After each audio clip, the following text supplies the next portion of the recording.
As we are still watching results roll in from California, the race is still too close to call for governor. Well, let's head back there now and talk to John Cox, a Republican candidate for governor. He's hoping to make it into the fall general election because of what's this jungle primary in California that the top two, regardless of party, end up there.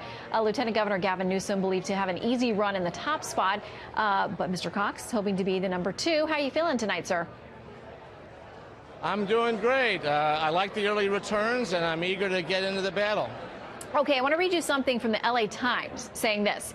In left-leaning California, Newsom is likely to breeze to victory in a November face-off against Cox, who has hitched his campaign to the far-right policies of the Trump administration. They make it sound like you don't have a chance. So how do you respond? Well, you know, these are the same experts who said that I wasn't going to be in the top two, that it was going to be Villaraigosa and Newsom in the top two. They were wrong about that, and they're wrong about the effort that we're going to make in November. The people of this state have been beaten into submission by the Democrats. This state is the #1 state for poverty. It's unaffordable for people. It's the highest tax state in the country. The Democrats and Gavin Newsom have mismanaged the schools. They've mismanaged the roads. They've spent money like crazy, and they keep digging their hands in people's pockets. Gavin Newsom has said himself he's going to double the state income tax, he's going to raise property taxes, and he's going to fight the repeal of the gas tax. Well, I think the people of this state have been taxed enough. They know this state is unaffordable, Shannon.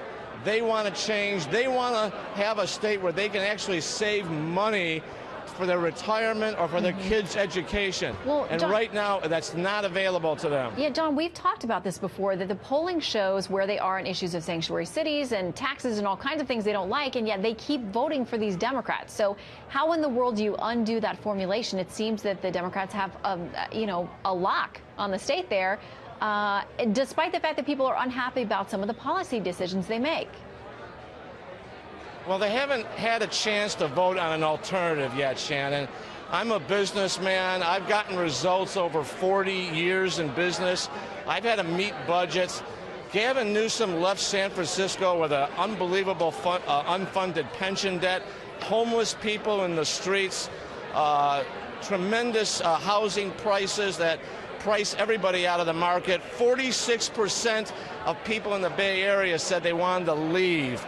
You know, I don't think Gavin Newsom deserves a promotion, and I think the people of this state, when they're given the alternative of somebody like me who's actually going to deliver results for them, I think they're going to vote for me, and they're going to change the management in Sacramento. I want to read something else tonight coming in from Rolling Stone. They say this: if Cox makes his way onto the ballot, it will incentivize conservatives to head to the polls in November, even more so if Trump continues to tweet his support for the Republican businessman.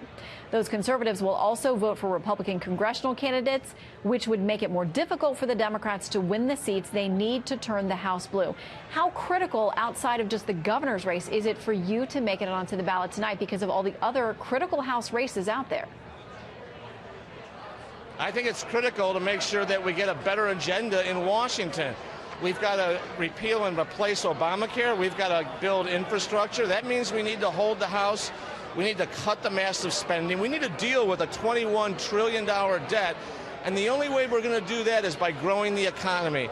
That's what I plan to do in California, Shannon. We've got a $1 trillion unfunded pension debt. We need to grow this economy. We need to make sure that businesses stop leaving this state. We've lost 9,000 businesses in the last 7 years.